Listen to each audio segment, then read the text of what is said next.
Française, français, belge, belge. Ceci, c'est l'écriture inclusive. Plus précisément, il s'agit, je cite, d'un ensemble d'attentions graphiques et syntaxiques visant à assurer une meilleure égalité des représentations entre les femmes et les hommes. Pourquoi faire simple? Plus concrètement, l'écriture inclusive se caractérise par l'usage du fameux point médian, qui nous fera par exemple écrire des assiettes fêlées et .e.s. Envisage de supprimer la majuscule au mot homme quand il s'agit de désigner le genre humain, ou préconise encore l'usage de termes dits épicènes, etc. Bref, pléthore de détails techniques assez rébarbatifs, l'idée étant de changer le langage pour faire changer les mentalités. Mais alors, que peut-on donc bien reprocher à ce si bel idéal?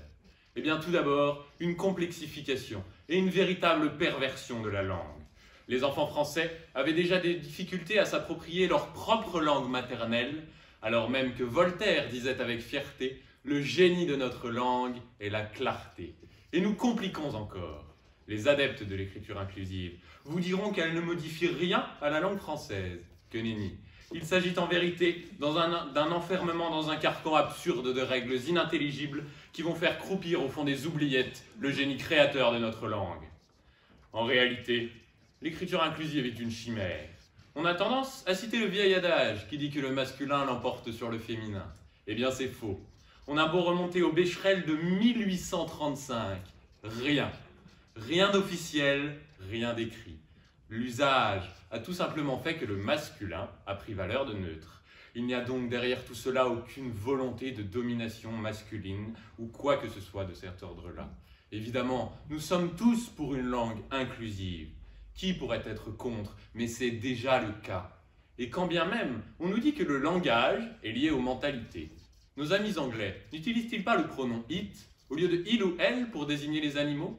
Sont-ils pour autant moins respectueux de nos amis les bêtes? Je ne crois pas. Non, c'est bien là l'œuvre de déconstructeurs assumés qui agissent par un militantisme pervers et prennent en otage la langue à des fins idéologiques. Mais ils ne passeront pas. La langue appartient d'abord à ceux qui l'utilisent, c'est-à-dire aux 63% de Français qui désapprouvent l'usage de l'écriture inclusive. À rebours des terroristes du langage, et aujourd'hui plus que jamais, faisons l'unité autour de notre langue, de cette langue qui parle d'une sentinelle, d'une vigie, qui peuvent très bien être des hommes, de Neymar qui a été une recrue au PSG, de Louis XVI qui en son temps a été une victime. Ce qui compte, c'est d'être ministre, c'est d'être médecin, pas un ou une. Enfin, quoi de plus beau que la mère, mater, patrie, pater, le père. Oui, faisons l'unité autour de ce monument, de ce trésor dont parlait Albert Camus en disant « Ma patrie, c'est la langue française ».